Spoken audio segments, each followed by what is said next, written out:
Ang kwentong ito ay hango sa totoong buhay. Mula ito sa isa nating kabayan na itago na lang natin sa pangalang Entoy. Walang eksaktong taon, probinsya ng Negros. Sa buhay ng isang tao, hindi may iwasan ang may mainggit, lalo na kung umaangat ka sa isang larangan. Paminsan pa, kapwa mo na mismo ang maghihila sa iyo paibaba o siyang gagawa ng paraan para bumagsak. Ito ang napatunayan ng ating tagapagpadala. Nagmula sa angkan ng mga antingero, maagang namulat sa mga bagay na may kinalaman sa lihim na karunungan. Dahil ang ama at tiyuhin nito, aktibong mga manggagamot. Madalas dumadayo ang mga ito sa malalayong probinsya upang mangalap ng mga bagong gamit. Sa edad na 12, palagi itong sumasama sa pangangalap hanggang sa pagkalooban din siya ng sariling agimat at nagsimula na din ang pagdedebosyon. Kahit papano may nauunawaan din ito sa mundong pinasok at isa sa mga naging katuwang at guro ang tiyuhing si Ariel. Medyo malayo-layo ang pupuntahan natin ngayon. Sigurado ka bang gusto mong sumama Intoy? Tanong ni Serafim sa anak. Tumayo ito sa kanyang harapan at namewang. Opo naman. Ilang beses na tayong nakapunta sa malalayang lugar, kaya sanay na ako sa mahabang lakaran. Tugon ni Intoy. Pero iba ang lakad na to. Hindi kami mangangalap na mga mutya. Pupunta kami sa isang lugar kung saan nagsusubukan ng gamit ang mga kapwa nating antingero. Muling wika ni Serafin. Huwebes Santo ng araw na yun, nagbabalak dumayo ang magkapatid na Ariel at Serafim sa isang bayan kung saan nagkakaroon ng subukan na mga gamit. Taon-taon ginagawa nila ito kasama ang ama na si Mang Adan. Naging tradisyon na ng kanilang pamilya ang ganong gawain at sa loob ng maraming taon, ni minsan hindi pa sila umuwi ng bigo. Lahat ng sinubukan nilang gamit mapamutya o medalyon, parehong epektibo. Ang pinagmula ng kanilang kakayahan ay si Mang Adan. Dati itong sundalo at dahil sa dalang panganib ng trabaho ay nagpa siyang pumasok sa lihim na karunungan at sa tulong ng mga kaibigan, natuto itong gumamit ng mga orasyon. Hanggang sa siya na mismo ang nakapagpatunay na lehitimo ang mga aral na itinuro sa kanya. Nang magretiro ang matanda, sinimulan nitong turuan ang dalawang anak na Serafin at Ariel. Kapwa mabilis matuto ang mga ito, kaya hindi nagtagal naging batikang antingero ang dalawa. Dahil mas naunang matuto si Serafin, siya ang unang tinuruan ni Mang Adan sa panggagamot. Nang mga sandaling iyon, si Ariel ay nag-oobserba lang. Pinagbabawalan pa ito ni Mang Adan na sumali sa anumang aktibidad ng kapatid. Ngunit kalaunan, napatunayan ng binata na sapat ang kakayahan at karanasan para makapanggamot. Kaya hinayaan na ito ni Mang Adan hanggang sa 3 sila na nagtutulungan sa tuwing dadagsa ang pasyente.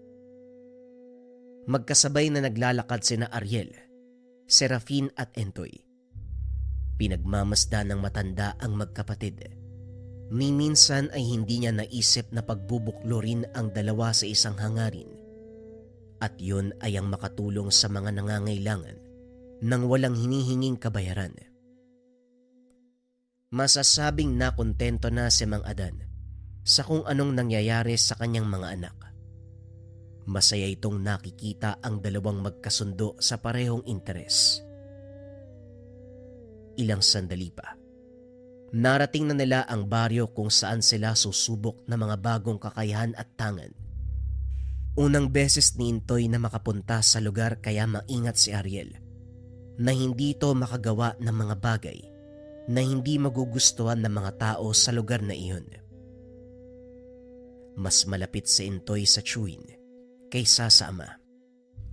Dahil simula nang magkaisip ito, si Ariel na ang kinamulatan. Ariel, pakiusap. Huwag mo munang lulubayan ng tingin si Intoy.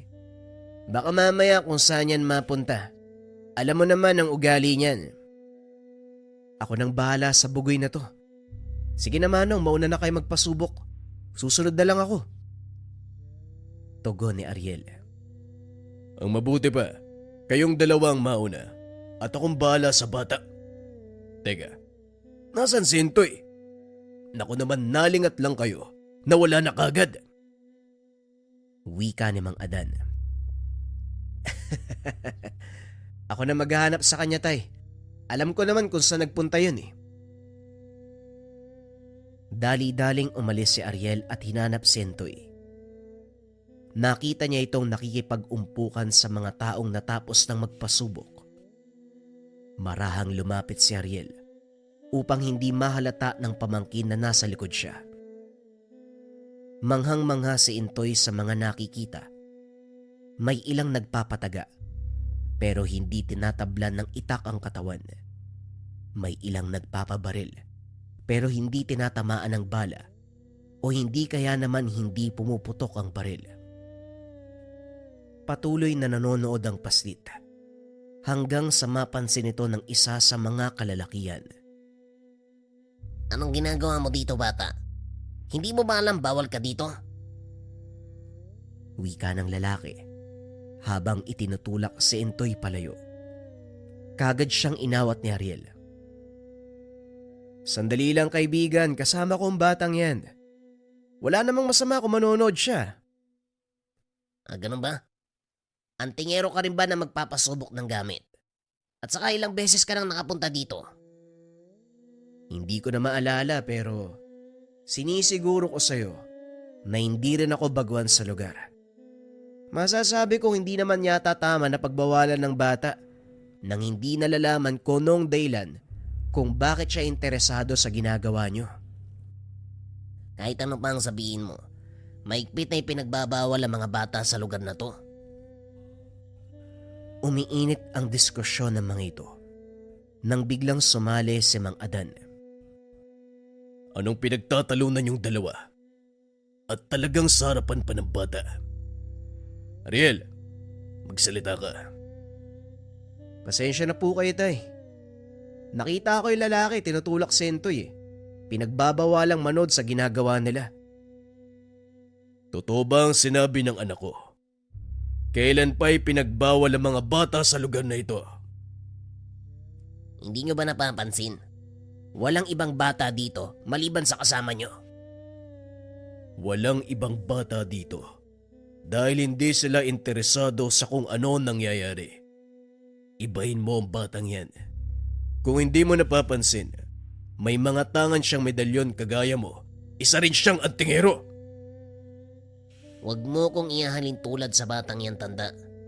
Higit na mas mataas ang kalaman ko kumpara sa kanya. Hindi na dapat natin pagtalunan yan. Mas matanda ka sa kanya. At ang masama niyan, mas mataas pa pala ang nalalaman ng batang to kumpara sa'yo. Sinasabi mo bang mas magaling sa akin ang batang yan?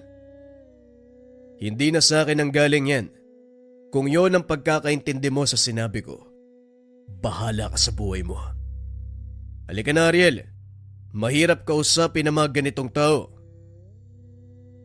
Huling wika ni Mang Adan. Dahilan para lalong magalit ang lalaki. Bigla nitong sinugod si Ariel. Maswerteng napalingon si Intoy.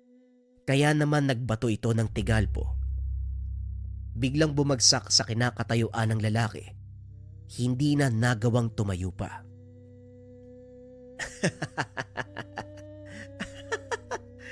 Yan na nga bang sinasabi ko eh. Ngayon siguro naman, nasagot na ang tanong mo kung bakit nandito ang batang yan. Nga pala, simpleng pamigil lang ang binato niya sa'yo ah. Huwag kang maglala, matapos ang ilang minuto mawawala din ang epekto niyan. Wika ni Ariel habang inaalalayang tumayo ang lalaki. hindi pa rin ito makapagsalita dahil sa epekto ng ginawa ni Intoy sa kanya. Matapos ay iniwanan nila ito. Hindi napansin ng tatlo na sila pala ang pinagtitinginan ng mga tao. Naku po, ito na nga bang pinakayoko sa lahat eh. Sinasabi ko sa inyo na huwag kayong gagawa ng bagay na makakahakot ng atensyon. Lalong-lalo ka na, Intoy. Wala naman po kong ginawa eh. Siya naman kasi yung naunang manulak sa akin. At saka, kung hindi ko siya nakita, malamang mas malala pa doon ang nangyari sa kanya. Mantakin mo. Susuntukin si Tio Ariel. Bakit hindi ko alam yun? Halika na nga, baka lalo pang dumami mga tao dito. Nasaan pala si Manong Serapin? Ayun po, nakapila sa mga magpapasubok. Siguro malapit na siya. Tara na. Nang makita natin yung mangyayari sa bago niyang gamit. Naglakad ang tatlo papunta sa kinaroroonan ni Serafin. At saktong pagdating nila sa lugar, nakasalang na ito sa pagpapasubok. Inilabas ng Ginoo ang kanyang bagong gamit na isang bato-omong itim. Inusalan niya ito ng dasal at saka hinawakan ng maigpit, sabay bigay ng hudyat sa taong nasa harapan. Nanlaki ang mga mata ni Intoy nang ilabas ng lalaki ang matalas na itak. Walang pagdadalawang isip na tinaga ang kanyang ama. Napatakip na lang ng mata ang paslit. Pero tinanggal niya rin ito nang marinig ang sigawan ng mga tao. Nakahinga ng maluwag si Intoy dahil walang nangyari sa kanyang ama. May karagdagan na naman sa mga gamit ko. Ikaw, Ariel, ano ang papasubukan mo? Siguro wala na muna, Manong. Hindi kasi ako nakagawa ng talandro at habak eh. Kaya baka sa susunod na taon na lang. Sayang naman yung punta natin kung wala ka palang papasubukan. Ayos lang yun, Manong. Kampante pa naman ako sa mga gamit ko eh. Ikaw, Tay, Tapos ka na ba? Oo, Serapin, halika na. Kung wala na kayong papasubukan, umuwi na tayo. Teka, anak ng tinamaan ng lintik. Nasaan ang pamangkin mo, Ariel? Talaga naman tong si Intoy oh. Sandali nga lang, hanapin ko uli. Manong, magpahinga ka muna. Naglakad sa paligid si Ariel para hanapin si Intoy. Sa pagkakataong yun, nakita naman niya ang paslit na nakikipag-usap sa isang matanda. Kaagad itong nilapitan ni Ariel upang ayaing umuwi. Pero laking gulat niya nang mapagtanto kung sino ang matandang kausap ni Intoy. Tatang Abel? Kayo po ba talaga yan? Kumusta kayo? Wika ni Ariel. Napaangat ng tingin ng matanda at ngumiti nang makilala nito kung sino ang tumawag sa kanya. Oh, Ariel, ikaw pala. Mabuti naman at naalala pa ako ng batang ta. Nasaan ang tatay mo? Naroon po sila, Tatang. Tara po, puntahan natin. Marahang tumayo ang matanda. Napansin ni Ariel na hirap na itong kumilos. Gayong mas bata ito ng 15 taon kaysa sa kanyang ama. Napansin ng matanda ang mga titig ng binata, kaya pinangunahan niya ito. Parang tumatanda na yata talaga ako. Ang hirap ng gumalaw. Siguro nga ganito kapag nagkakaedad na. Oo naman, Tatang. Oh, ayun pala sila, Tatay. Tinawag ito ni Ariel. Nagulat si Mang Abel nang makitang tila hindi tumanda ang kaibigan. Eh talagang hindi ka pinapatanda ng panahon, Adan. Kumusta ka naman? Ayos lang ako, Abel. Anong nangyari sa'yo? Bakit ka naggaganyan? Halos 1 taon pa lang tayong hindi nagkikita. Mahabang kwento, Adan. Teka, saan ba ang punta nyo ngayon? Pauwi na kami. Tapos lang makipagsubukan. Ikaw ba? Saan ka pupunta ngayon? Tanong ni Mang Adan. Biglang napayoko si Tatang Abel nang marinig ang katanungan ni Mang Adan. Gaya ng sinabi ko sa'yo, mahabang kwento. Kahit ako hindi makapaniwalang mangyayari ito sa akin. Anong ibig mong sabihin, Abel? Ano bang nangyari sa'yo? Gusto mo talagang malaman, kaibigan? Ang mabuti pa sumama muna kayo sa tinutuluyan ko. Malapit lang dito. Bukas na kayo lumuwas ng bayan. O sige, wala namang gamutan bukas dahil Biyernes Santo eh.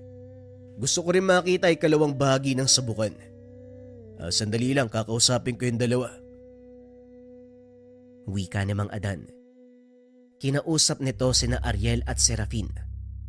Wala namang naging problema sa magkapatid, kaya umuwi na sila sa bahay ni Mang Abel. Pasensya na kayo sa munti kong bahay. Medyo magulo. Nakikitira lang ako sa pamangkin ko. Pero wala siya ngayon lumuwas ng Maynila. Kaya ako lang mag-isa dito. Ayos lang kaibigan, ng mahalaga. May mauuwian kang tahanan. Teka sandali lang, kumain ka na ba? May dala kaming baon na hindi naubos eh. Papadagdagan ko na lang kay Ariel ng ulam nang makapaghapunan muna tayo. Matapos kumain, nag-usap ang apat. Kilala din nila si Serafin ang matanda. Madalas itong nagpupunta sa kanila noon. Hindi inasahan ni Mang Adan ang nangyari sa kaibigan. Ayon dito, isang kakilalang antingero ang nanira sa kanya. Hindi pa ito nakontento. Tinamaan ng sumpa ang matanda. Binasag ang mga tangang gamit. Nagsimula ang lahat nang magtalo sila tungkol sa isang pasyente. Ayon kay Tatang Abel, mayaman ang taong lumapit sa kakilala niya at dahil sa hindi kinaya, lumapit ang nasabing pasyente sa kanya, bagay ni kinagalit naman ng kaibigan. Sa kalagitnaan ng gamutan, sinugod nito si Tatang Abel kung anong masasakit na salita ang sinabi ng kakilala sa kanya hanggang sa nagbitaw ito ng sumpa. Simula ng araw na yun, tila unti-unting nabago ang buhay ni Tatang Abel. Nawala ang kakayahan sa panggagamot. Maging ang bisa na mga gamit, isa-isang nawala ng bisa. At dahil wala ng kakayahan sa panggagamot, wala na ring lumapit pa sa matanda. Unti-unti nang nakalimutan ng mga tao ang husay ni Tatang Abel bilang albularyo. Dahil nawala ng kumpiyansa sa sarili, hindi na rin nagagamit ni Mang Abel ang kakayahan, dahilan para unti-unting manghina ang katawan. Kalaunan, unti-unti nitong nararamdaman ang pagtanda, hanggang sa tila nawala na ng tuluyan ang natutunang kaalaman. Pwede mo pa naman pag-aralan uli yung mga natutunan mo ha. Paniguradong hindi mo pa yung nakakalimutan. Hindi na rin siguro, Adan. Matanda na ako. Wala nang rason para pag-aralan ko pa uli ang mga bagay na yon. Siguro inadya ng Panginoon na mawala ang lahat ng kakayahan ko upang malasap ko naman na mamuhay ng normal hanggang sa huli kong sandali dito sa mundo. Ang kailingan ko na lang, wag sanang mangyari ito sa mga anak mo. Sa palagay ko hindi naman, Abel. Magkasundo ang dalawang yan sa lahat ng bagay. May pinagtatalunan ko minsan, pero normal lang naman sa magkapatid. Hindi ka nakakasiguro, Adan. Hindi naman sa dinudoon pero hindi imposibleng mangyari sa kanila ang kagaya sa akin. Lalo na kung pera ang ugnayan. Kaya nga lagi kong pinapaunawa sa kanila, ang panggagamot ay uri ng tungkulin na hindi naghahangad ng anumang kabayaran. Sa palagay ko, nauunawaan nila ito. Pag-uusap ng magkaibigan. Kinabukasan, maagang lumuwas ng bayan ang tatlo. Hindi na sila bumalik pa sa Subukan dahil natapos na ang kanilang pakay. Magsasayang lang sila ng oras kapag manonood pa. Habang naglalakbay pauwi, Muling pinagmasdan ni Mang Adan ang dalawang anak. Alam niyang hindi malayong mangyari sa kanila ang naganap sa kaibigan. Kaya hanggat maaari, inilalayo niya ang mga ito sa impluwensya ng pera. Pagdating sa kanilang tahanan, nagulat ang matanda. May sasakyan na nakahinto sa bakuran. Naunang pumasok si Intoy dahil pagod na pagod ito sa biyahe. Direktang pumasok ng silidang paslit upang makapagpahinga. Samantalang si Mang Adan, hinarap ang hindi inaasahang mga bisita. Ipagpauman ninyo ang tagal ng pag-aantay. Hindi rin namin inaasahan na merong magpapagamot sa araw ng Biyernes Santo. Maaari ko bang malaman ko nung sadya nyo? Wika ni Mang Adan. Nagkatinginan ang mag-asawa na tila nagtuturoan kung sino ang unang magsasalita. Hanggang sa naglakas ng loob ang lalaki. Tungkol po to sa anak namin babae. Sa palagay ko po, may gumagawa ng hindi maganda sa kanya eh. Paano mong nasabi ang bagay na yun? Ano ang eksaktong nangyari sa anak nyo? Nagdadalang tao po kasi yung anak namin. Oh, ano masama doon? Normal sa isang babae ang magdalang tao, lalo na kung meron siyang kasintahan. Yun na nga po ang problema, Manong. Wala namang kasintahan yung anak namin eh. At hindi po ito lumalabas sa kumbento. Mukha ngang malaking problema yan ah. Teka, nasaan ang anak nyo? Hindi po pinayagan ng kumbentong ilabas ang anak namin dahil malaki na po ang tiyan niya. Kung ganon, matagal na palang buntis ang anak nyo. Hindi rin po, Tatang. 1 linggo pa lang ang nakakalipas nang umuwi siya sa amin. Pagkatapos nun, sinabihan kami nagdadalang tao.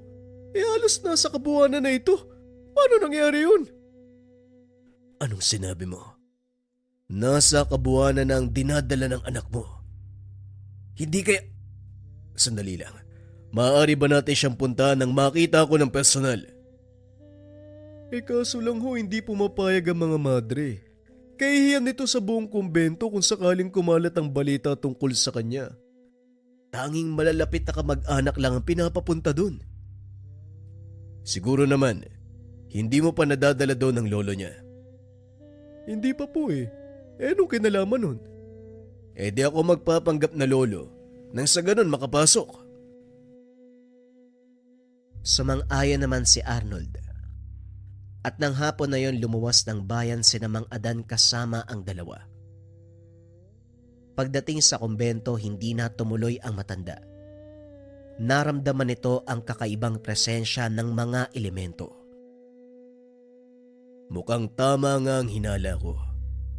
Hindi tawang ama na dinadala ng anak nyo kung hindi isang engkanto. At hindi ko kakayanin mag-isa ang gagawing gamutan. Kakailanganin ko ng kasama. Engkanto, paano po nangyari yung Tatang simbahan to? Kung minsan, mas malakas ang presensya ng mga engkanto sa ganitong lugar dahil ligtas sa anumang puwersa galing sa labas. Kaya hindi na ako nagulat kung merong nagkagusto sa anak nyo, lalo pat bago lang siya sa lugar. Ano pong kailangan nating gawin? Ako nang bahala. Ang mahalaga, sikapin mong wag malaman ng mga tao sa loob ang tungkol sa akin. Pati na rin sa bagay na gagawin ko. Mapanganib ang trabaho ito kaya kakailanganin ko ng katuwang. Handa po ako magbayad ng malaking halaga para mailigtas ang anak ko. Sa anumang mangyayari sa kanya, nakikiusap po ako. Hindi usapin ng pera o namang kabayaran ang gawain ito. Kaya wala kang dapat alalahanin. Isa kong lingkod ng Diyos, kaya gagawin ko ito nang walang hinihinging kapalit. Wika ni Mang Adan. Pagkatapos ay umuwi na ang matanda. Kinausap ang dalawang magkapatid. Nagulat ang mga ito sa narinig. Sa hula ko, mayaman ang taong yon at nag-alok siya ng malaking halaga para lamang pagalingin ang anak niya. Pero hindi yon ang dahilan kung bakit ko tinanggap ang trabaho. Isang engkantong may gawa nito sa dalaga. At sa balagay ko, kailangan siyang parusahan. Mukhang interesante to, Tay. Paeg ako. Ikaw, Ariel, anong masasabi mo? Kung para po sa kabutihan ng dalaga ang gagawin natin, sasama po ako. Ako din po. Gusto ko makita yung gagawin nyo. Tumigil ka, Intoy. Hindi na babagay ang bata sa ganitong trabaho. Magpaiwan ka dito sa bahay. Oo nga naman, Intoy. Masyadong sensitibo ang kasong to. Hindi magiging kanais-nais sa mata ng mga bata. Pero, anong pinagkaiba nun? May kinalaman pa rin naman to sa pagiging manggagamot Huwag ka nang makulit, Intoy. Magpaiwan ka na lang dito. Hayaan mo kami ng tatay at lolo mo na magtrabaho. Huwag kang mag-alala. Babalitaan kita. Ako mismo yung magkukwento sa'yo. Habang kinakausap nito ang paslit, dumating ang mag-asawang sumangguni sa kanila. Oh, Arnold, gabing-gabi na. Bakit nandito pa kayo? Pasensya na po, tatang, pero may magandang balita po kasi ko. Pumayag ang kumbento na ilabas si Mara. Pero 2 araw lang. Sa tingin mo, kaya mo siyang gamutin ng ganong kaiksing panahon? Napaisip si Mang Adan dahil alam niyang imposibleng matapos ang problema sa loob lamang ng 2 araw. Lalo pat isang malakas na engkanto ang makakalaban. Mukhang imposible ang sinasabi mo. Kakailanganin ko ng kahit 1 linggo para lang magamot ang anak mo, Arnold. Masyadong maiksi ang 2 araw para doon. Kung ganun, wala po pala tayo magagawa kahit ilabas ko pa ng kumbento ang anak namin. Hindi naman sa ganun. Kailangan lang na mahabang panahon. Dahil gaya ng sinabi ko sa'yo, hindi biro ang kakalabanin natin. At kapag minadali mo ang proseso, maaaring mamatay ang anak mo o ang isa sa amin. Ganun po ba, Manong? Pero paano na po ito ngayon? Huwag kang mawala ng pag-asa. Makakahanap tayo ng paraan. Magtiwala ka lang sa Diyos. Habang nag-uusap ang dalawa, pasimpleng lumabas si Serafin. Inantay si Arnold sa kotse. Lingid sa kalaman ng Ginoo na nasundan siya ng kapatid. Nakatago lang ito sa likod ng puno at pinakikiramdaman kung ano ang gagawin. Maya-maya ay lumabas na si Arnold. Dali-dali itong nilapitan ni Serafin at kinausap. Anak po ako ni Mang Adan at ako po ang kasama niyang manggagamot sa anak niyo. Pasensya na ho pero narinig ko, handa kayo magbigay ng malaking halaga para lang mapagaling ang anak niyo. Oo, tama ang sinabi mo. Sa ayaw at sa gusto ng tatay mo, ibibigay ko pa rin sa kanya ang pera. Bakit mo naman naitanong? Wala naman ho. Narinig ko kasi na maaaring abutin ng ilang araw bago tuluyang mapagaling ang anak niyo. Ang totoo niyan, kaya namang gawin niyo ni tatay sa loob lang ng 1 o 2 araw . Kung ganun, bakit niya sinabi sa akin na 1 linggo? Dahil matanda na siya at medyo mahina na ang pangangatawan. Kaya nga kami sinasama . Ganun ba? Kung ikaw ang tatanungin, may magagawa ka ba? Kung sa may magagawa lang meron, pero sa tamang presyo. Nagulat si Ariel sa mga narinig, pero hindi ito nagpalata. Inantay na matapos ang pag-uusap ng dalawa. Inantay na makapasok ang nakakatandang kapatid bago tuluyang umalis sa pinagtataguan. Nang sa ganon, hindi ito paghinalaan ni Serafin. Pasimpleng naupo ang Ginoo sa atangan ng bahay habang humihit-hit ng sigarilyo. Kunwari ay walang alam sa nangyari, pero lingid sa kaalaman ni Serafin na alam na ng ama ang binabalak nito. Kinabukasan bago pumunta sa tahanan ng pasyente, kinausap nito si Ariel. Alam ko ang tumatakbo sa isip ng kapatid mo. at hindi ko gusto ang maaaring kalabasan ng ginawa niya. Sikapin mo na hindi niya tayo mapangunahan dahil siguradong malaking kapahamakan ang papasukin niya. Alam ko po tay, kaya huwag ka mag-alala. Kaya ko pong pigilan si Manong kung sakaling gumawa man siya ng kalokohan. Normal lang ang kilos ng dalawa habang nasa biyahe. Samantalang si Mang Adan, todo ang pagbabantay sa mga anak kung sakaling magkaroon ng hindi magandang kaganapan. Ngunit laking pasasalamat ng matanda dahil umayon naman ang lahat sa plano. Maya-maya ay dumating sila sa tahanan ni Arnold. Sa labas pa lang hindi na mapalagay si Mang Adan. Hindi dahil sa presensya ng mga elemento, kundi dahil sa binabalak ng anak. Pagpasok nila ng tahanan, hindi na nagsayang ng panahon ng matanda. Kinausap nito ang pasyente at kitang-kita na wala ito sa katinuan. Anong ginagawa mo dito, tanda? May balak ka rin ba na palayasin ako?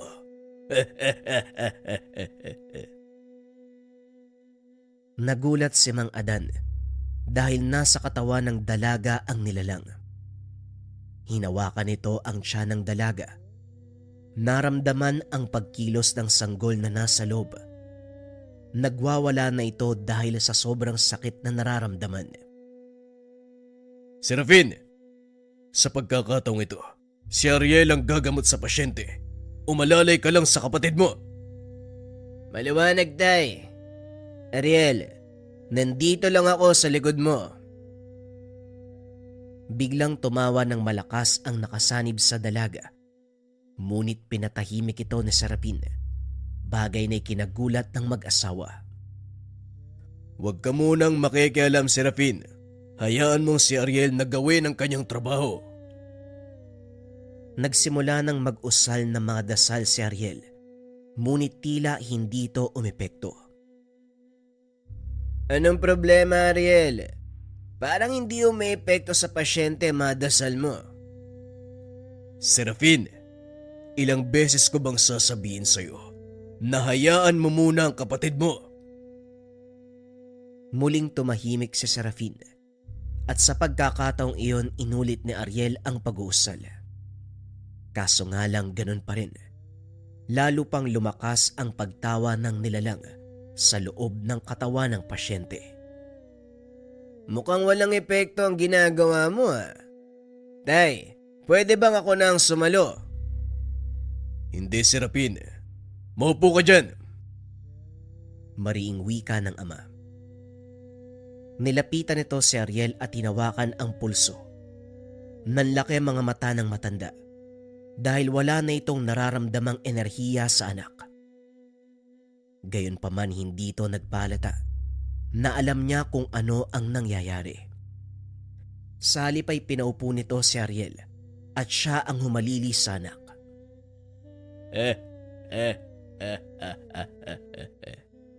Kahit ano pa ang gawin niyo, wala lang epekto ang mga dasal na yan. Mga pakialamerong nanghimasok. Kung iniisip niyong matatakot ako sa ginagawa mo, tanda. Nagkakamali ka. Napatingin ito kay Serafin na noon ay nakangiti ng nakakaloko. Ay nako, sasabihin ko na nga ang ginawa ko. Alam mo tayo, masyado nang makaluma ang pamamaraan mo sa panggagamot eh. Nabubuhay tayo sa panahon kung saan pera ang umiiral. At hindi mo makakamit ang isang bagay kung wala ka nun. Walang yaka. Bakit mo ginawa to? Hindi pa ba malinaw, tay? Dahil sa pera. Marami na tayong natutulungan, pero hindi man lang umaangat ang buhay natin. Nakita akong pagkakataong ito. At siguro, hindi naman masama kung susunggaban ko, di ba? Anong nangyari sa'yo, Serafin? Nasaan na ang prinsipyo mo? Hindi ba ikaw ang palaging nagsasabi sa akin na huwag magpapasilaw sa salapi? Pero anong ginagawa mo ngayon? Tanong ni Ariel. Nilapitan ni Serafin ang kapatid. Itinulak ito papunta kay Mang Adan. Maupo ka dyan. Tignan mo kung anong gagawin ko. Binasag nito ang lahat ng kakayahan ni Mang Adan at Ariel para hindi gumana ang mga orasyon. Ngunit lingid sa kalaman ng Ginoo, may kakayahan si Mang Adan na ibalik ang kanilang nawawalang kakayahan. Isa itong uri ng ritual mula sa makalumang aklat ng mga babaylan na kung saan hindi nangangailangan ng malakas na enerhiya. Ngunit kayang ibalik sa dati ang nawalang espiritual na abilidad. Ang tawag sa ritual na ito, panumbalik. Muling naramdaman ni Ariel ang pagbabalik ng kanyang enerhiya at sa pagkakataong iyon, hinayaan niyang si Serapin ang humarap sa nilalang. Pilit niya itong pinapalayas, ngunit sadyang malakas ang kapit ito sa espiritu ng dalaga. Ilang ulit niya nang sinubukan, kaso nga lang tinatawanan lang siya nito. Sa tingin mo, matatalo ako ng ganyang kahinang kakayahan. Masyado kang kampante sa sarili mo, manggagamot. Yan ang ikakamatay mo. Biglang ikinilos ng dalaga ang kamay. Inaktong nakatutok sa leeg ni Serafin. Biglang nanigas ang katawan nito at unti-unting napaluhod. Sinubukan nitong humingi ng tulong sama, ngunit sa kasamaang palad, hinayaan lang ito ni Mang Adan. Nararapat lang sa iyo ang bagay na yan, Serafin. Kukundinahin ko ang mga maling gawain kahit pa sabihing anak kita. Pero tay, hindi naman po yata tama na si Manong ang... Tumahimik ka, Ariel. Kailangan maramdaman ni Serafin ang bigat ng parusang igagawad sa kanya ng mga elemento. Bagaman masakit sa kanyang makita ang anak na nahihirapan, minabuti niyang hayaan ito para maranasan ni Serafin kung paanong parusahan ng mga engkanto. Ilang beses nagmakaawa ang Ginoo, ngunit hindi ito pinatawad ng engkanto. Patawad amang engkanto. Alam kong nagkamali ako nang subukan kitang kalabanin. Ngayon nauunawaan ko na kung bakit mo ito ginagawa. Pakiusap, parusahan ang dapat parusahan at kunin mo ang iyong anak. Pero isang bagay lang ang hihilingin kong kapalit. Ito ay ang buhay ng pasyente. Malinaw sa akin ang bagay na yon. Mabuti na lang at kagad mong natukoy ang totoo kong pakay. Huwag kang mag-alala dahil hindi ko hahayaang mamatay ang babae na nagdala ng aking anak sa kanyang sinapupunan. Pero ang tungkol sa anak mo, ikaw ang ama, kaya ikaw ang magpasya ng parusang ipapataw. Maraming salamat, Amang Engkanto. Maaari bang kunin mo ang kanyang kakayahang manggamot? Nang sa ganun, hindi niya ito magamit kailanman. Kung yan ang gusto mong mangyari. Matapos itong sabihin ng nakasanib, biglang uminit ang tiyan ng pasyente. Bumagsak naman sa sahig si Serafin. Nawalan ito ng malay dahil sa ginawang paghigop ng engkanto sa kanyang kakayahan. Muling tinignan ni Mang Adan ang dalaga. Napagtanto na wala na ang sanib. Nagbalik na ito sa dating itsura. Ligtas na ang anak mo, Arnold. Pasensya ka na dahil hindi ko maaaring patayin ng sanggol na engkanto. Hinayaan ko lang itong kunin ang kanyang ama. Wala kang dapat alalahanin dahil mawawala na ang lahat ng alaala ni Mara tungkol sa mga naganap. Mamumuhay siya ng normal. Pasensya ka na rin sa inasal ng anak ko. Naunawaan ko, Tatang. Maraming salamat sa tulong niyo pero ganun pa man, hayaan mong ipagkaloob ko ang halagang ito. Hindi bilang kabayaran, kundi bilang pasasalamat sa tulong niyo. Ito ang dahilan kung bakit nagkaganyan ang anak ko. Kaya pasensya na, Arnold. Pero tatanggihan ko ang pera. Kung talagang gusto mong balikan ang ginawa ko, bakit hindi mo itulong sa kawang gawa ang perang yan? Matapos itong sabihin ni Mang Adan, Nagpaalam na sila sa mag-anak. Gaya ng sinabi ng matanda. Nawala ang alaala ng pasyente. Kalaunan nakabalik ito sa kumbento na parang walang nangyari. Samantalang si Serafin, tuluyan nang nawala ang kakayahan sa panggagamot. Bagaman naawa si Ariel, hinayaan niya na lang ito. Totoo ngang ang labis na paghahangad ng pera ay sadyang nakakalason. Napatunayan ito ni Entoy dahil nasaksiyan niya kung paanong nagbago ang buhay ng ama. Gayunpaman, nagsilbing aral sa kanya ang mga naganap. Sa paglipas ng mga taon, naging katuwang siya ng Chewin sa panggagamot. Hanggang sa kasalukuyan, dala-dala pa rin ng binata ang aral. Nang minsan siyang magkaroon ng sagupan sa isang antingero kontra kapwa antingero.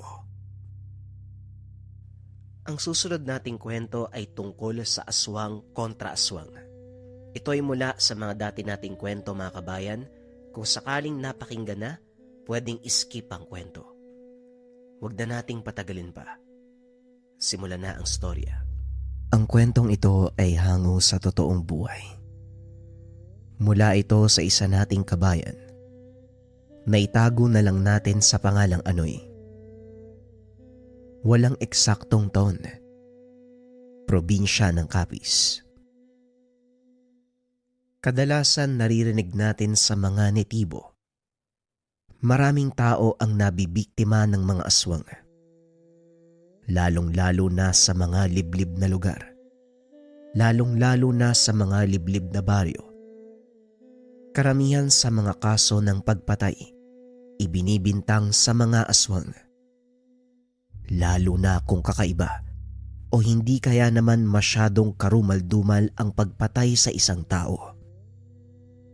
Ngunit sa karanasan ng ating tampok na karakter, inyong matutunghayan ang totoong kwento ng isang nakakakilabot na pangyayari.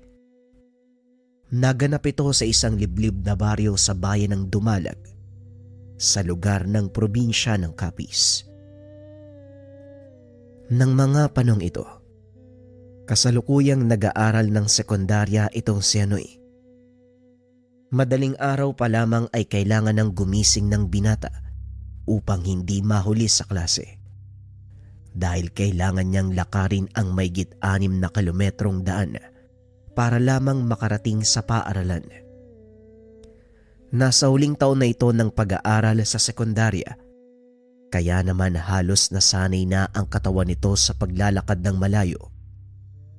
Bukod pa dito, batak na ang katawan ni Anoy sa mabibigat na trabaho, gaya ng paghakot ng mga pinutol na kahoy upang gawing uling, at kapag anihan naman, nakikigapas ang binata, naghahakot ng mga sako ng inaning palay. Araw-araw siyang naglalakad papunta sa eskwelahan at pauwi. Ngunit ni minsan, hindi ito nagkaroon ng kakaibang karanasan, lalo na pagdating sa mga kababalaghan.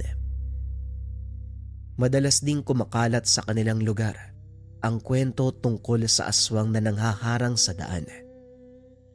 Ngunit ni isang beses, hindi ito naranasan ni Anoy. Hindi ka ba natatakot sa tuwing pupunta ng paaralan? Tapos, lalo na pag uuwi ka sa inyo, ha? Bakit naman ako matatakot? Hindi naman totoo yung mga sinasabi nila eh. Kung totoo yun, imposibleng sa araw-araw kong paglalakad, hindi ko makakasalubong yung sinasabi nilang aswang. Hindi masyadong nagpapaniwala si Anoy sa mga aswang at engkanto. Palibhasa kasi, hindi pa ito nakakaranas o nakakakita ng aktwal na nilalang. Pero alam mo Anoy, narinig ko dun sa amin ha, may matanda daw na pinatay, tapos sa sariling bahay niya. Akalain mo yun nasa loob na ng bahay yun ha. Yung mga aswang, talagang gutom na gutom sila no? Sino? Si Tandang Berto. Alam mo Lena, bagay lang sa kanya yun. Siguro kabayaran yan sa mga ginawa niya dati sa mga anak niya. Buti nga nilapa ng aswang yun. O sigurado ng hayop. Di nga pala ako naniniwala sa mga aswang na yan. Sabi ni tatay, aswang daw si Mang Berto. Kinain niya yung sariling anak at asawa. Nakita pa nga nila yung ulo ng bata sa kaldero eh. Hindi naman sa naniniwala ako ng buo. Pero si tatay kasi mismo yung nagkwento eh. Sila yung unang nakapunta sa bahay ni Mang Berto eh. Alam mo, Lena, hindi naman sa kinakampihan ko yung matanda na yun ha. Huwag ka masyadong nagpapaniwala sa mga kwento. Malay mo naman, hindi si Mang Berto ang may gawa nun. Ang sabi ni Tio Lito sa akin, nakita daw nilang nakadapa sa sala yung matanda may hawak na itak. Kung aswang si Mang Berto, bakit niya kakailanganin ng itak? Ano yun? Aswang na butchero? Natahimik na lang si Lena dahil alam nito na may punto ang sinasabi ng binata. Pagsapit ng hapon, sabay umuwi ang dalawa. Magkasama ito sa proyekto nila sa paaralan. Doon na lang natin gawin yung proyekto sa bahay, mas tahimik dun eh, saka maliwanag. Kaso lang medyo malayo sa inyo ha, gagabihin ka ng uwi. Ayos lang, kesa naman dun sa bahay namin. Wala nang ilaw, ang gulo pa ng mga kapatid ko. Tapos ikaw pa yung gagabi ng uwi. Mag-aalas 9 nang matapos ang dalawa sa proyekto. Inaya pa ng dalaga si Anoy na doon na lang magapunan bago umuwi. Kaso nga lang, tinanggihan nito ng binata. Dito ka na kumain para may lakas ka sa paglalakad.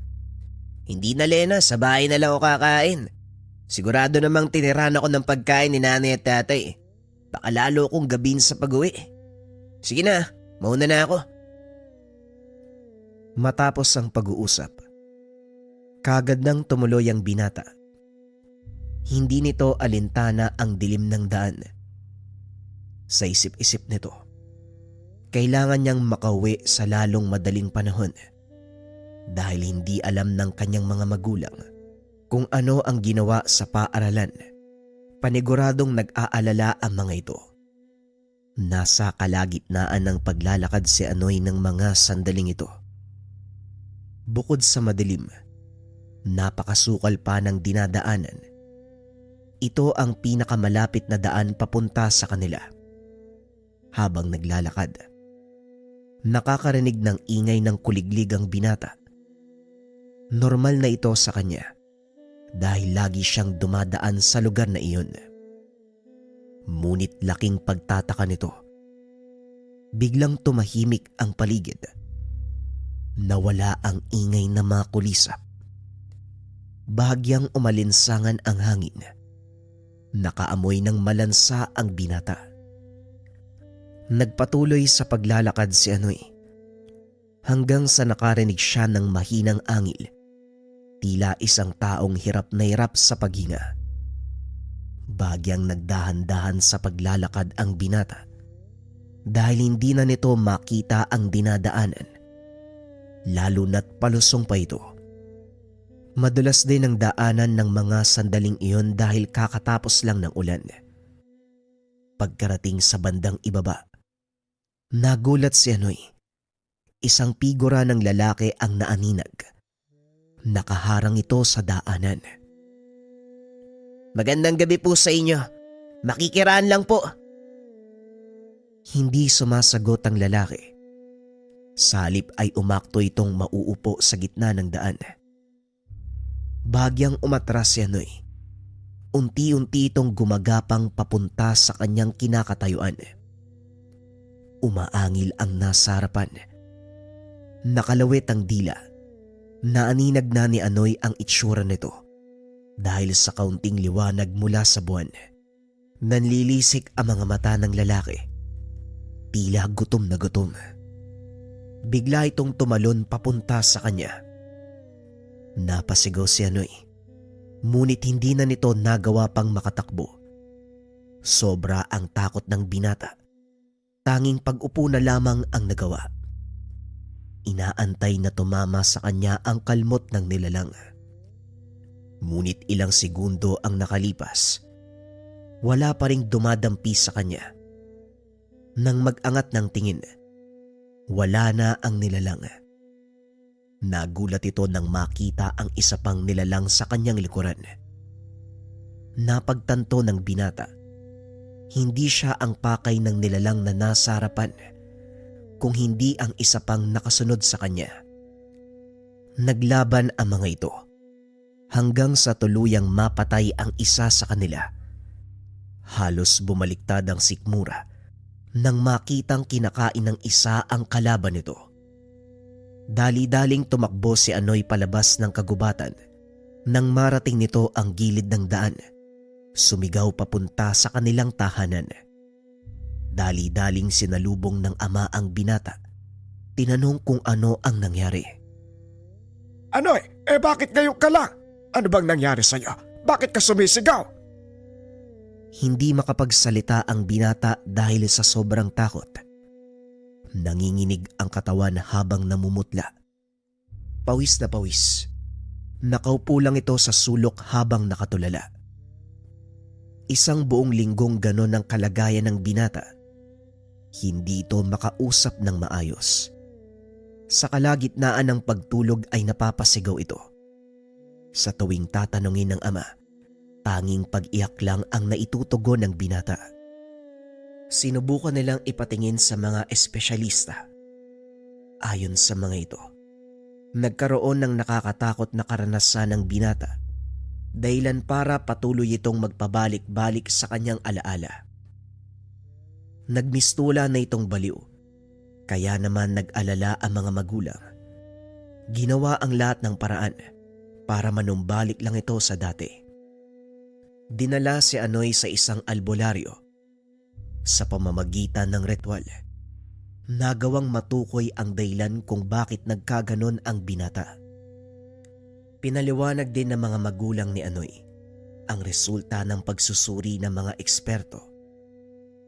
Laking gulat ng mga ito. Sinang-ayunan ng albularyo ang resulta na ang pangalan ay Mangkarding. Tamang sinabi ng nilapitan yung doktor. Isang nakakatakot na karanasan ang naging dahilan kung bakit nawala sa tamang bait ang inyong anak. Pero huwag kayong mag-alala dahil kaya kong pagalingin ang binatang ito. Hinawakan nito ang magkabilang sentido ni Anoy. Patuloy na nag-usal ang albularyo. Matapos ang orasyon, dinidiinan nito ng kanyang hinlalaki ang noo ng binata. Ilang ulit niya itong ginawa hanggang sa tuluyang mawalan ng malay si Anoy. Nakatulog ang binata at habang wala ito sa wisyo, nagpausok ng insenso at kamangyan si Mangkarding. Ilang oras ang nakalipas. Muling nagising ang binata. Nagulat si Mang Juancho nang bigla itong humingi ng tubig. Day, nauuhaw po ako. Pwede bang humingi ng tubig? Dali-daling kumuha ng tubig ang babaeng katuwang ni Mangkarding. Matapos uminom, hinayaan muna nilang mabawi ng binata ang kanyang hinga. Kumusta? Kumusta ang pakiramdam mo? Nakakapagod po, tay. Takbo lang ako ng takbo sa kalsada na parang walang katapusan. Sobrang dilim. Hindi ko makita ang dinadaanan ko. Nagawa ko lang pong makabalik nung may narinig akong boses ng matanda. Habang nakapikit ang mga mata, hindi nagsasalita si Mangkarding ng mga oras na yun. Pinakikiramdaman lang nito ang kilos at pananalita ng binata. Boses ng matanda. Ano ang sinasabi sa'yo? Tinatawag niya ako pabalik, tay. Tapos nung malapit na yung boses, bigla ko nakita yung kamay niya. Hindi na po ako nagdalawang isip na abutin. Pagdilat ng mata ko, nakaupo na po ako dito eh. Ano po ba nangyari? At saka nasan po tayo? Dito palang nagsalita si Mangkarding. Mabuti naman at nakinig ka sa pagtawag ko. Dahil doon, nagawa mong makabalik sa iyong wisyo. Siguro naman, masasagot mo na ang tanong namin. Sabihin mo, iho, ano ba ang nakita mo nung araw na yon bago ka mawala sa sariling katinoan? Napatingin si Anoy sa kanya. Napagtanto. na ito ang matandang gumabay sa kanya pabalik. Kayo nga ho yung boses na yon. Maraming salamat ho, Manong. Ang natatandaan ko lang naglalakad ako pa uwi. Tapos may humarang sa daan na lalaki. Sumugod siya papunta sa akin pero nagkamali po ako. Dahil may isa pang nilalang sa likod ko eh. Yun ang sinalakay niya. Naglaban silang dalawa. Hanggang sa isa sa kanilang namatay. Kinain nung natitirang nilalang yung kauri niya. Sinasabi mo bang nakakita ka ng dalawang aswang na naglalaban at kinain ng isa sa kanila ang natalo? Ganun na nga ho. Matapos nun, hindi ko na po alam kung anong nangyari sa akin. Ang nilalang na nakita mo ay isang uri ng aswang na kumakain ng kauri niya. Ang tawag sa kanila ay taguliman. Dito sila kumukuha ng lakas.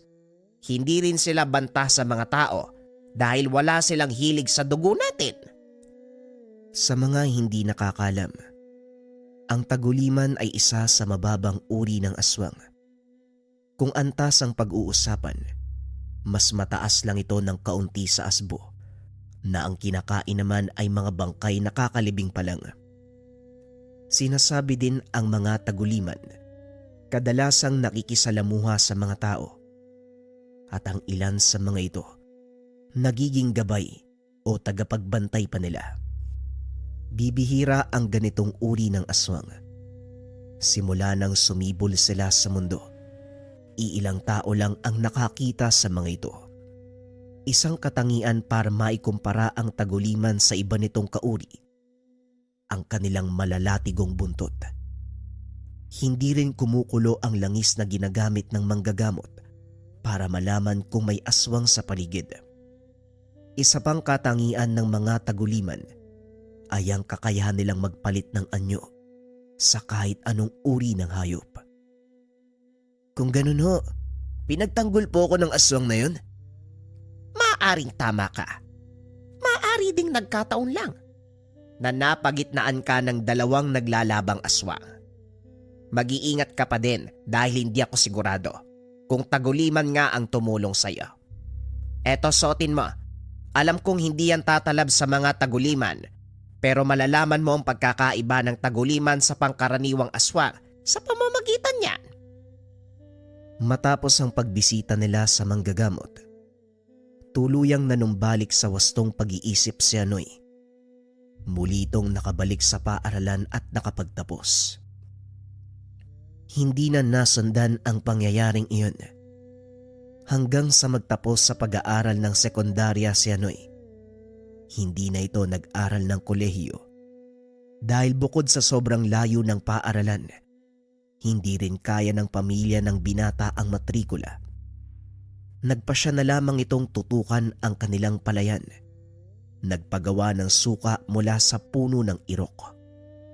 Naging maayos naman ang buhay ng binata. Inakala niyang hindi na mauulit ang nangyari. Maygit 1 taon na ang nakakaraan. Ngunit nang minsang mautusan ito ng ama na mamutol ng kahoy na gagawing uling, tila nagbalik ang nakakatakot na karanasan sa binata. Ngunit sa pagkakataong iyon, pinanlabanan ito ni Anoy. Hinarap ang matagal ng takot sa kanyang isipan. Anoy, mamutol ka nga ng kahoy na gagawing uling. Itambak mo sa gilid ng daan. Ipapahakot ko sa mga kapatid mo. Masyado nang masukal ang gubat. Baka dumating ang araw hindi na natin mapasok. Ako na po ang bahala dun, tay. Bukas maaga akong pupunta. Nahihirapan na rin akong pumasok papunta dun sa pinagkukunan ko ng tuba eh. Kinabukasan maaga itong nagpunta sa gubat. Matapos makuha ang sinahod na tuba, sinimulan nito ang pagputol sa mga punong gagawing uling. Hindi na malaya ng binata ang oras. Hapon na nang matapos magakot ng mga naputol na kahoy. Nagpasya si Anoy na umuwi dahil nagsisimula nang magdilim. Hindi naman kalayuan ang gubat na yon sa kanilang tahanan, ngunit napakahirap tuntunin ng daanan, lalo pa kung hindi mo ito nakikita. Napakasukal ng bahaging iyon ng gubat. Wala nang nagkakaingin at namumutol ng puno. Simula nang ipagkatiwala ito ng pamahalaan sa pamilya nila Anoy. Habang naglalakad palabas ng kagubatan, isang pamilyar na pakiramdam ang muling bumalik sa binata. Napahinto ito at pinakiramdaman ang paligid. Hinawakan ni Anoy ang binigay na pangontra sa kanya, sabay bunot ng itak. Hindi nga nagtagal, nakarinig ang binata ng huni. Naglilimlim na manok sa kanyang harapan. Alam ng binata ang ganitong uri ng taktika ng mga aswang dahil itinuro sa kanya ni Mang Karding kung paanong malalaman ang kinaroroonan ng aswang sa pamamagitan lamang ng tunog. Para sa mga nakikinig, pakatandaan nyo ang bahaging ito ng kwento dahil maaari nyong gamitin ang taktika kung sakaling magkaroon kayo ng inkwentro sa aswang. Sa oras na makarinig kayo ng huni na naglilimlim na manok, lalo na kung alam nyong wala namang ganun sa lugar, isa itong palatandaan ng aswang na kung tawagin ay kuto-kuto. Kapag ang tunog ay nanggagaling sa harapan, ang ibig sabihin, nasa likuran nyo ang nilalang na gumagawa ng ingay. Kapag nasa kanan naman nang gagaling ang huni, ang ibig sabihin nasa kaliwa ang nilalang. Tandaan din na huwag basta-bastang haharap sa kabilang direksyon dahil ito ang pinakahinihintay ng mga aswang. Hindi rin sila sasalakay mula sa likuran ng kanilang biktima dahil ang punterya nila ay ang lalamunan. Hindi nila ito magagawang sakmalin mula sa likod. Kung may dala kayong itak, mas makakabuti kung paunahan nyo ng wasiwas bago tuluyang lumingon. At sa oras na may matamaan kayo, huwag magdadalawang isip na patayin ang nilalang. Walang duda, ito na ang aswang napapatay sa'yo kapag hindi mo inunahan. Balik tayo sa kwento. Hawak-hawak ni Anoy ang kanyang pangontra. Ramdam nito ang pagkulo ng lana sa kanyang bulsa. Walang pagdududa ang binata na aswang nga ang kanyang makakasagupa. Biglang iwinasiwas ni Anoy ang itak papunta sa kanyang likuran. Alinsunod sa sinabi ni Mang Karding. Hindi inaasahan ni Anoy na tatamaan niya ang nilalang. Bigla itong umatungal ng malakas. Tumakbo papunta sa masukal na bahagi ng gubat. Akmang tatakbo na sana palayo si Anoy nang mapansin nito ang isa pang nilalang na nakatago naman sa likod ng puno, hindi kalayuan sa kanyang kinakatayuan. Dali-dali itong tumakbo papunta sa direksyon kung saan tumatakbo ang kuto-kuto. Sa hindi malamang dahilan, sinundan ni Anoy ang nilalang. Alam ng binata na ang ikalawang aswang na nakita, isang taguliman, dahil kahit nasa harapan niya ito, huminto sa pagkulo ang lanang nasa bulsa. Nagawang abutan ng taguliman ang kuto-kuto. Sa kasamaang palad, mas malakas ito kumpara sa kanya. Naglaban ang dalawa. Ngunit sa nakikita ni Anoy, hindi kakayanin ng taguliman ang kalaban. Hanggang sa tuluyang mapuruhan ang taguliman, nakahandusay lang ito sa lupa habang pilit na tinatayo ang sarili. Sa hindi malamang dahilan, tila may nag-utos sa binatang sugurin ang kuto-kuto gamit ang kanyang itak. Pinagtataga niya ito. Umatungal ang nilalang na parang kinakatay na manok. Tinadtad ni Anoy ang kanyang katawan hanggang sa hindi na makakilos. Matapos ay umatras ito. Hinayaang makalapit ang taguliman. Habang marahang naglalakad, nililingon ng nilalang si Anoy na tila nagpapasalamat. Matapos nun, nilantakan nito ang putol na katawan. pati na rin ang nagkalat na lamang loob ng kuto-kuto. Tinulungan mo ko noon. Ngayon patas na tayo, kaibigan. Sabay lakad palayo. Nakauwi ng ligtas si Anoy sa kanilang tahanan. Nang mga sumunod na araw, patuloy niya nang nararamdaman ang presensya ng taguliman. Kung minsan nakikita pa ito ng binatang sumisilip mula sa likod ng malalaking puno o hindi kaya naman sa mga sanga na para bang binabantayan siya. Hinayaan lang ni Anoy ang nilalang dahil hindi naman ito nakakaperwisyo. Mas panatag na ang kalooban ng binatang maglakad sa gitna ng kagubatan dahil alam nito na may nagbabantay sa kanya. Minsan isang araw, naisip nitong kausapin ang nilalang. Nakaupo ang binata sa harapan ng siga habang nagbabantay ng sinindihang tumpok ng kahoy para gawing uling. Napansin nito, umaaligid ang nilalang. Nagkataong mag-isa lang si Anoy ng mga sandaling iyon. Bunga ng pagkabagot. Tinawag nito ang nilalang. Alam ko nandiyan ka lang sa paligid. Pasensya ka na ha. Hindi ko alam ang pangalan mo. Pero maaari bang magpakita ka sa akin? Walang sumasagot.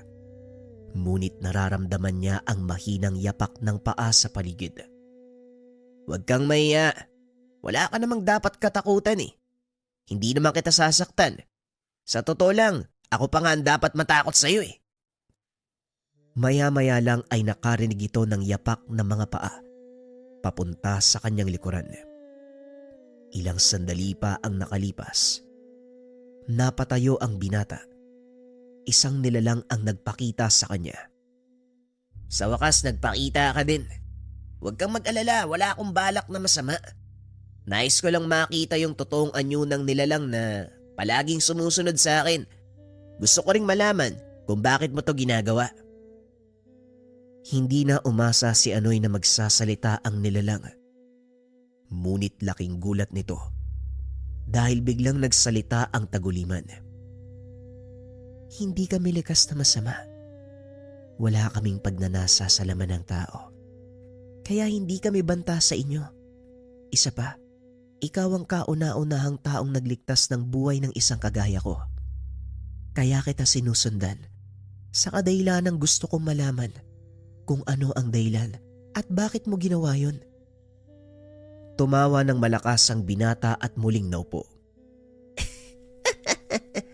Yun lang pala. Bakit hindi mo ko nilapitan nung una pa lang? Natatakot ako eh. Baka maulit yung nangyari noon. Nagulat si Anoy dahil alam nito ang nangyari. Ilang taon na ang nakakaraan. Kung ganon, ikaw nga din yung nilalang na tumulong sa akin noon. Tama ba? Oo, ako nga yung nilalang na yun. Nasaksihan ko kung paano kang nagdusa. Pasensya ka na ha. Hindi ko sinasadya. Wala ka namang dapat ipag-alalay. Hindi mo kasalanang mahina ang isipan ko ng mga panahong yun. Hindi ko kasi kinaya yung tanawin eh. Kaya ayun, nagkandaloko-loko na. Nang mga oras na yun, nagpatuloy lang ang pag-uusap ng dalawa. Nalaman ng binata, tahanan ng mga taguliman ang kagubatang kinaroroonan niya ng mga oras na mangyari ang sakuna. Simula ng araw na yun, palagi nang nagpupunta sa gubat si Anoy. Nakikipag-usap sa nilalang hanggang sa nakuha niya ang tiwala ng taguliman. Ilang buwan na tayong nag-uusap at nagkikita sa gubat na ito. Masasabi kong mapagkakatiwalaan ka naman.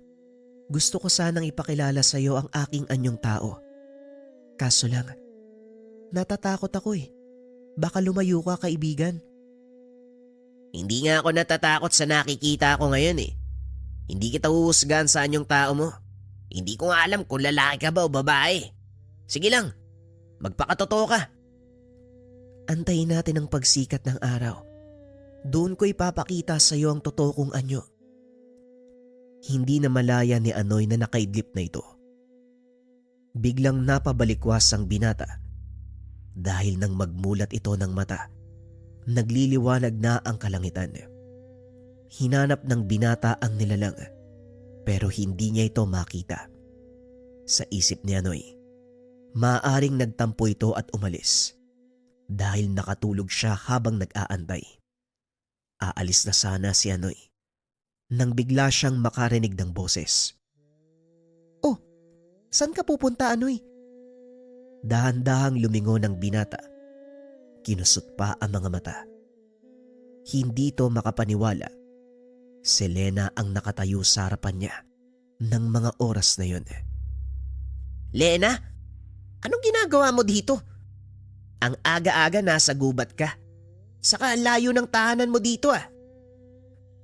Napangiti lang si Lena at lumapit. Inaya nitong maupo si Anoy sa nakatumbang puno. "Naalala mo ba? Yung nilalang nakausap mo kagabi?" Dito na nagsimulang magtaka ang binata. Teka, paano mong nalaman na may kausap ako kagabi? Siguro nandito ka din oh. Ano bang nangyari? Naligaw ka ba? "Hindi ako naligaw, Anoy. Ako yung nilalang nakausap mo kagabi." Biglang nanayo ang balahibo ni Anoy sa buong katawan nang marinig ang sinabi ng dalaga. Para itong binuhusan ng malamig na tubig. Hindi makapaniwala ang binata na ang nilalang na panayang sunod sa kanya at ang naging kaibigan, walang iba kung hindi ang kaklasing si Lena. Ay nako, yan ka na naman sa mga kalokohan mo, Lena. Tigilan mo ako ah. Hindi ka pa rin talaga nagbabago. Ang lakas pa rin ng tama mo. Hindi nga, sabi mo sa akin yung totoo, bakit ka nandito? Totoo nga ang sinasabi ko, Anoy. Nandito ako dahil yung nilalang nakausap mo, pati ako ay iisa. Yan ang totoo, Anoy. Alam kong hindi ka maniniwala, pero ito, tignan mo ang braso ko. Sabay angat ng manggas ng damit. Nanlaki ang mga mata ni Anoy dahil naalala nito may kaparehong sugat ang nilalang na nakuha nito nang iligtas niya ang binata. Paanong nangyari yun? Teka, bakit ngayon mo lang sinabi? Dahil nga sa nangyari, nung unang beses ako nagpakita. Ayon pa dito, sinundan niya si Anoy nung gabing uuwi na upang masiguradong ligtas na makakarating sa kanilang tahanan. Sa kasamaang palad, isang aswang ang nagtangkang biktimahin si Anoy, kaya napilitan ang dalaga na makipagtuos. Napatitig sa malayo ang binata. Hindi pa rin makapaniwala sa mga naririnig. Teka lang ha. Teka lang, Lena ha. Seryoso ko ba sa mga sinasabi mo? Pasensya na. Hindi pa rin talaga ako makapaniwala na yung taguliman, pati ikaw ay iisa. Tumayo ang dalaga at sa mismong harapan ng binata, nagbago ito ng anyo. Muli ring bumalik sa pagiging tao. Nanlaki ang mga mata ni Anoy. Imbis na matakot, namangha pa ito sa ginawa ni Lena. Aba ayos ah. Ang lupit nun. Ngayon naniniwala na ako. Pero teka lang, Lena. Paano mo nasabi na tahanan mo yung gubat na to? Dating nakatira ang pamilya namin sa lugar na ito. Halika, sumama ka sa akin. May papakita ako sa'yo. Alam kong hindi ka pa nakakarating sa bahaging iyon ng kagubatan. Napakasukal na doon eh. Sabay hila ng kamay ni Anoy. Naglakad ang mga ito papasok sa pinakasentro ng gubat. Wala nang taong nagpupunta sa lugar na yun. Dahil bukod sa napakasukal, pinamamahayan din ito ng mga limatik o mga lintang naninirahan sa mamasamasang kagubatan. Matapos ang ilang minutong paglalakad, nakarating ang mga ito sa malawak na mga kugon. Nasa gitna ng gubat. Hindi alam ni Anoy na merong ganong lugar, kaya namangha ito ng gusto. Dito sa lugar na to, nakatayo ang dating pamayanan naming mga taguliman. Simula pa nung unang panahon, naging kanlungan namin ang kagubatang ito. Pinangalagaan namin ang kalikasang pinagkukunan namin ng makakain. Sumagi sa isipan ni Anoy ang nangyari sa nakaraan. Naalala ko lang, Lena. Pasensya ka na ah. Pero hindi pa rin ako makapaniwalang ikaw yung kaibigan kong taguliman. Hindi ko kasi maisip na magagawa mong kumain ng isang aswang. Kung titignan ang anyong tao ni Lena, hindi mo masasabi na isa itong taguliman. Balingkitan ang katawan. Napakakinis ng balat. Mahaba ang buhok at medyo payat. Taliwas ito sa anyo ng nilalang na nakatago sa loob ng kanyang pagkatao. Bahagi ng aming mga kakayahan ang ikubli sa karamihan ng totoo naming anyo. Kaming mga taguliman, may dalawang muka. Isang ginagamit sa pakikipaglaban at pangangaso. Isa naman sa pakikipagsalamuha sa mga tao. Pero hindi ibig sabihin magkaiba ang ugali ng dalawa naming personalidad. Kung ano ko bilang tao, ganun din ako bilang taguliman. Nag-ikot ang dalawa sa paligid. Unti-unting lumiliwanag sa isipan ni Anoy ang anyo ng dating pamayanan ng mga taguliman. May ilan pang estrukturang nakatayo na mula sa mga dating tahanan. Meron ding lumang balon sa pinakagitna ng munting nayon. Kamangha-mangha. Ni minsan, hindi pa ako nakarating sa lugar na ito. Pero bakit mo ko dinala dito, Lena? Para lubusan mong maunawaan ang dahilan kung bakit kami nagpasya na umalis dito at mamuhay kasama niyong mga tao. Hinawi ni Lena ang makapal na kugon. Tumambad sa binata ang sirasirang kagamitan ng mga mangaso, mga patibong na gawa sa bakal, at ilang sandatang nakakapatay ng mga ligaw na hayop. Hindi ba mga gamit to sa panguhuli ng hayop? Anong ginagawa ng mga yan dito? Ang mga gamit na yan, nasamsam namin sa paligid ng nayon. Nakarating na sa gawing ito ang mga mangaso. Dahil doon, nangamba ang aming pinuno na baka masira ang matagal nang iniingatan naming kapayapaan. Ilan din sa aming mga kalahi ang napahamak dahil hindi kami nauunawaan ng mga tao. Hinuhusga nila kami dahil sa panlabas naming mga anyo. Pero ang hindi nila alam, pinoprotektahan lang namin sila laban sa banta ng panganib sa lugar na ito. Habang naglalakad papunta sa gilid ng bangin, dumungaw si Anoy. Nakita nito ang isa pang aktibong pamayanan. Meron palang nakatira sa lugar na to? Tanong ni Anoy. Tama ka. Sila ang mga lahi ng aswang na kalaban ng aming angkan. Sila ang nang bibiktima ng mga taong naliligaw sa kagubatan. Gaya na lang ng naganap ilang taon na ang nakakaraan. Nakalimutan nila na teritoryo namin ang bahaging ito hanggang sa kung saan kayo nagpupunta para mangahoy at mag-uling. Naupo ang dalawa sa gilid ng lumang balon. Doon ipinagpatuloy ang pag-uusap.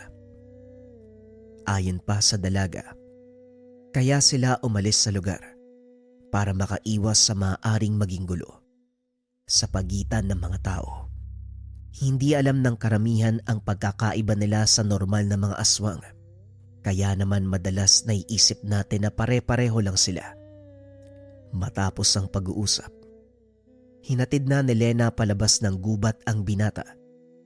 Sumabay na din ito para umuwi sa kanyang tahanan sa kabilang baryo. Sa kalagitnaan ng paglalakad, may nakasalubong ang mga ito na isang lalaki. May pasan-pasan na sako at tila hirap na hirap. Nag-alok ng tulong si Anoy ngunit tumanggi ito. Lumapit ang binata para kausapin ng lalaki. Ngunit napatras din ito nang maamoy ang napakalansang sangyo mula sa dala nitong sako. Hindi naman kumikilos si Lena. Nakatingin lang ito sa naturang lalaki habang pinakikiramdaman ang kilos nito. Hindi na.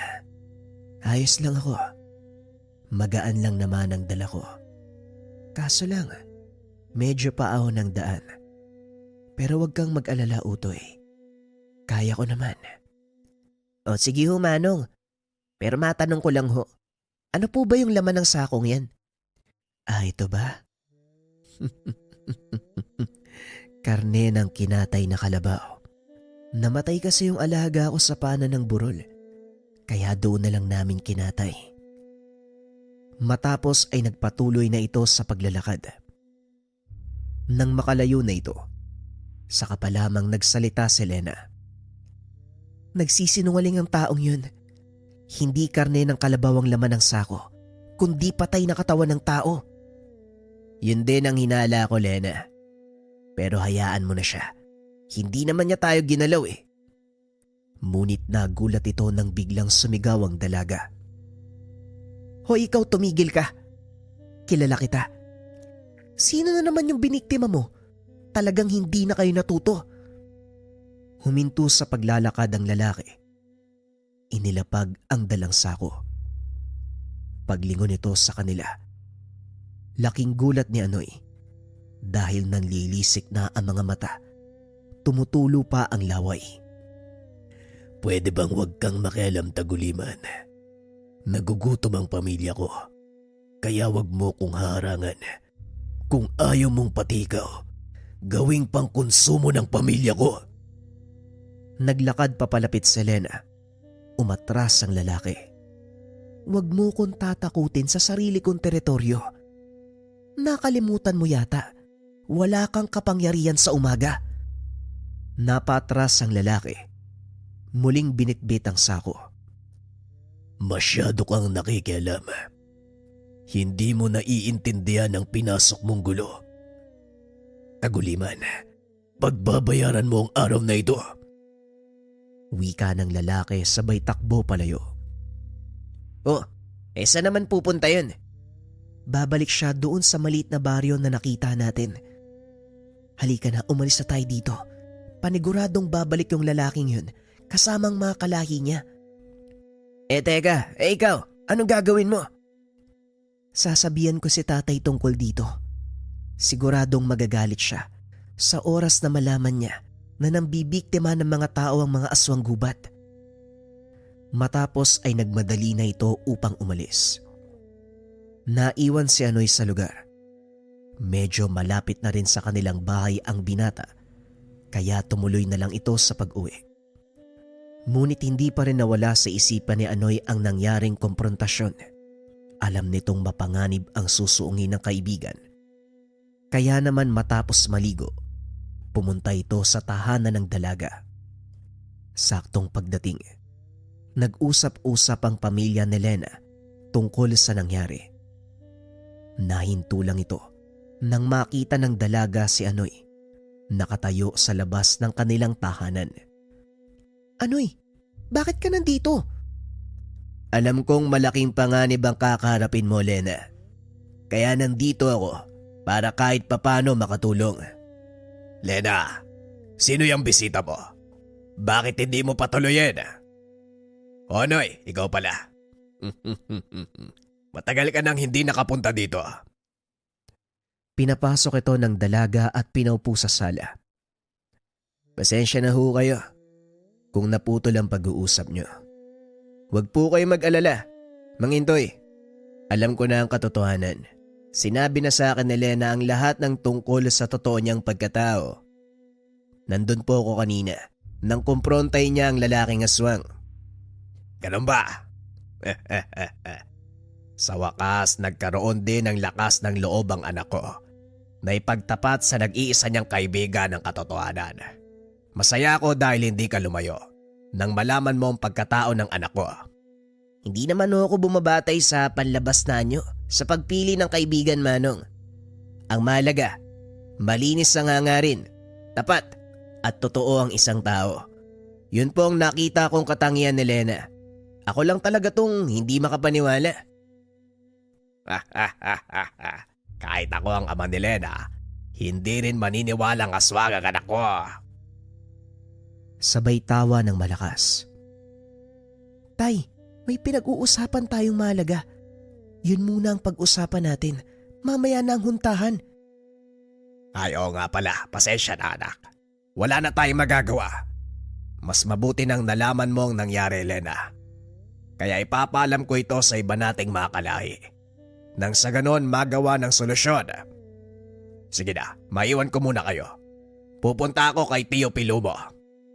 Alam ko na, may isa pa akong taong pwedeng malapitan, Lena. Paniguradong malaki may tutulong niya sa atin. Sino naman ang taong yun, Anoy? Sigurado ko bang mapagkakatiwalaan siya? Oo naman, siya ang gumamot sa akin at sigurado akong malaki may tutulong niya. Huwag kang mag-alala dahil mapagkakatiwalaan ko ang taong yun. Akmang aalis na sana ang binata nang bigla itong hawakan ni Lena sa braso. Bakit mo ginagawa to, Anoy? Dahil kaibigan kita at ayokong malagay ka sa alanganing sitwasyon.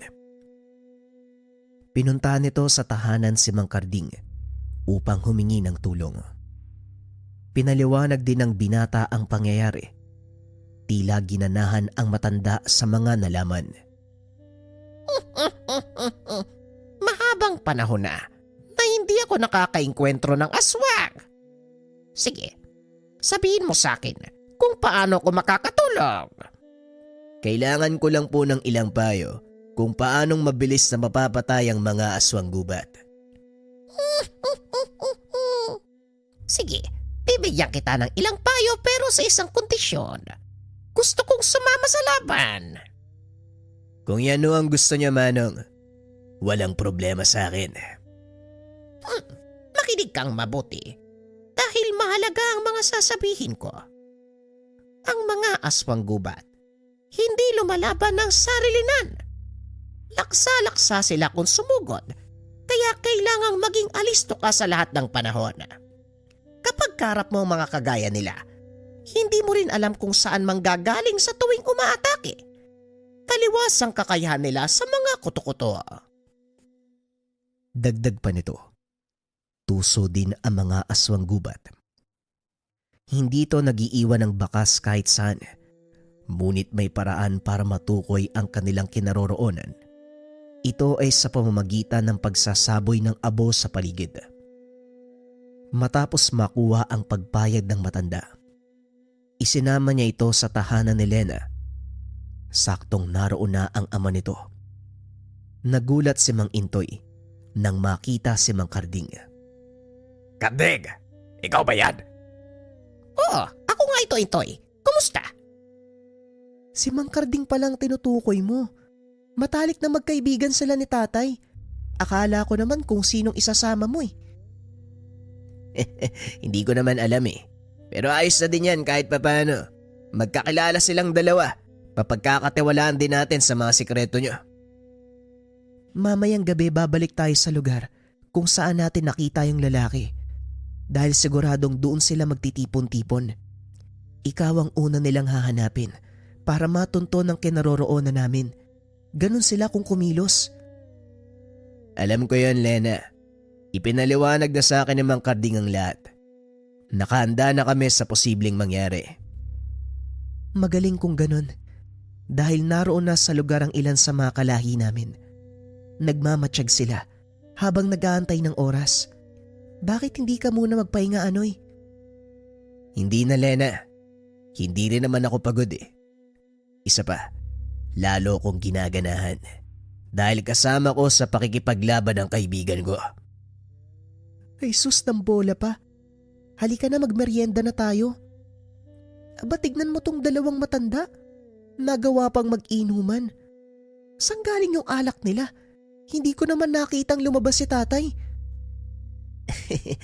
Dala-dala ni Mang Karding ang bote ng alak na yan. Tinatago pa niya sa akin kanina, pero nakita ko naman. Inantay lang ng mga itong sumapit ang paglubog ng araw bago lumusop. Pagdating sa lugar, hindi nga nagkamali ang sinabi ng dalaga dahil nakaabang na roon ang mga aswang gubat. Kayo pala ang sinasabi sa akin ni Meloy. Ang lakas ng lobong harangin sa daan ng isa sa mga kalahi ko. Abner, kayo ang lumabag sa batas. Pumatay at kumain ng tawang isa sa mga kalahi mo. Kayo mismo ang gumawa ng kasunduang ito para mahinto ang gulo sa pagitan natin. Oo, pero wala kaming pagpipilian. Unti-unti nang nauubos ang buhay sa kagubatan. Gawa ng mga taong walang habas na nangangaso. Sinisira ang kapaligiran. Sa tingin mo, hahayaan lang namin na magutom ang aming pamilya.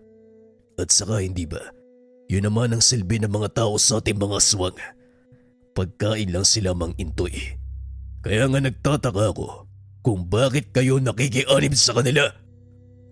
Yon ay sa kadahilanang hindi pagkain ang tingin namin sa kanila, kundi mga nilalang ng amang mailika. Babalaan kita, Abner. Sa una at sa huling pagkakataon, itigil niyo ang pagpatay sa mga tao. Anong magagawa nyo? Masyadong mapagmalaki ang lahi mo, Mang Indoy. Gayong wala namang kayong laban kung ikukumpara sa amin. Oo, tama ka, aswang. Wala ngang laban sa inyong mga taguliman. Pero sa palagay ko, sasapat na ang kakayahan ko para talunin kayo. Nanlaki ang mga mata ni Abner nang makita nito si Mang Karding.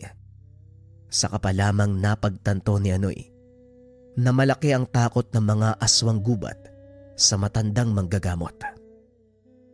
Biglang nagbago ang reaksyon.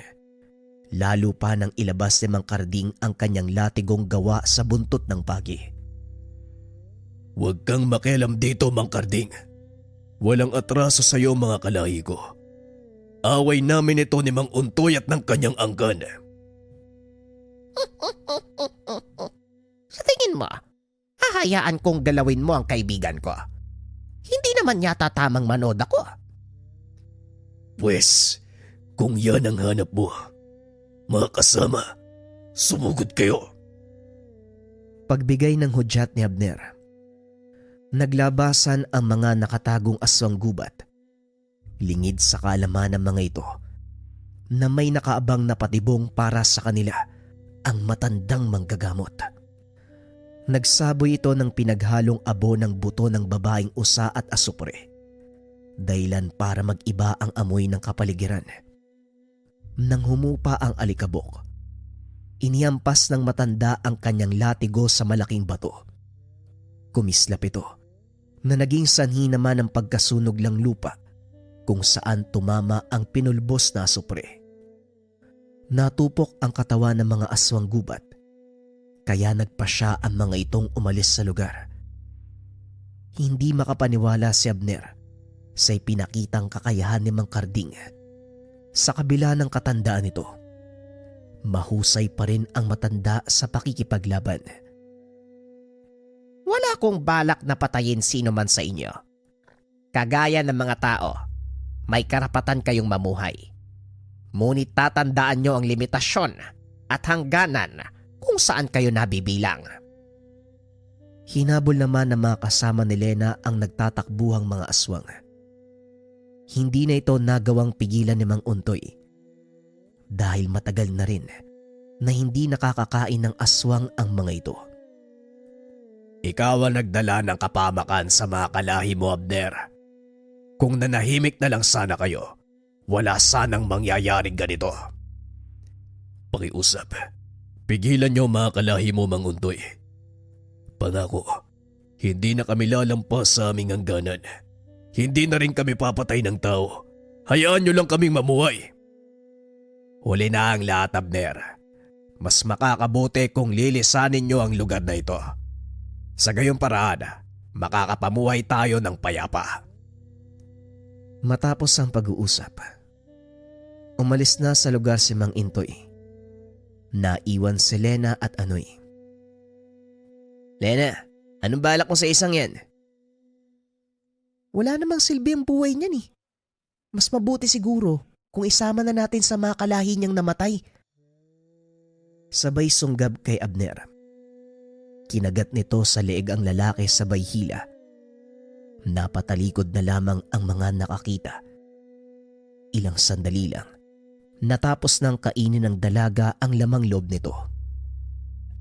Matapos ang kaganapang iyon, bumalik si Lena at Anoy sa maliit na pamayanan ng mga aswang gubat. Inabandona ng mga ito ang nayon, tuluyang umalis sa lugar.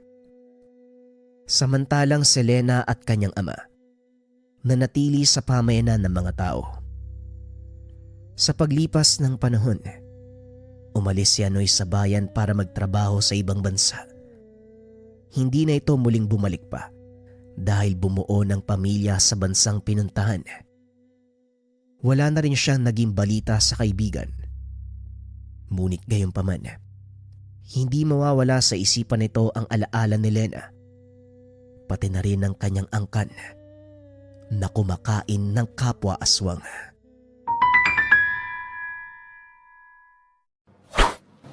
Kaluban de Pampaamo. Para sa mga nasa toxic environment dyan, yung lagi napapag-initan, laging galit yung mga tao na nasa paligid mo, subukan mo tong Kaluban de Pampaamo. Ayan. Meron itong mga sangkap sa loob, mga kabayan. Itong kaluban, gawa ito ng mga katutubo sa Negros. Yung mga pangkalikasang sangkap, naroon sa loob. Again, pampaamo to, mga kabayan. Kapag ikaw kasi yung tipo ng tao na parang lagi ka napapag-initan, meron kang certain energy na dala kung bakit ka laging nakikita at lagi napapag-initan. Ang trabaho ng kaluban, tanggalin yung negative energy na yun. Bagay din to sa mga taong laging merong kausap or nasa sales para madali kayo makapagpalagay ng loob ng taong kausap mo. Paano siya gagamitin? Simple lang. Meron ka ng lalagyan, andyan yung mga sangkap sa loob. Meron ka pang gabay pulang telepouch mula sa Lika Merchandise. Lalagay mo lang yan dyan, lagay mo sa bulsa mo, lagay mo sa bag mo, mag-work na yun. Kung interesado ka dito, kabayan, i-visit mo lang yung shop ng Lika Merchandise or i-click mo yung yellow basket na nasa baba.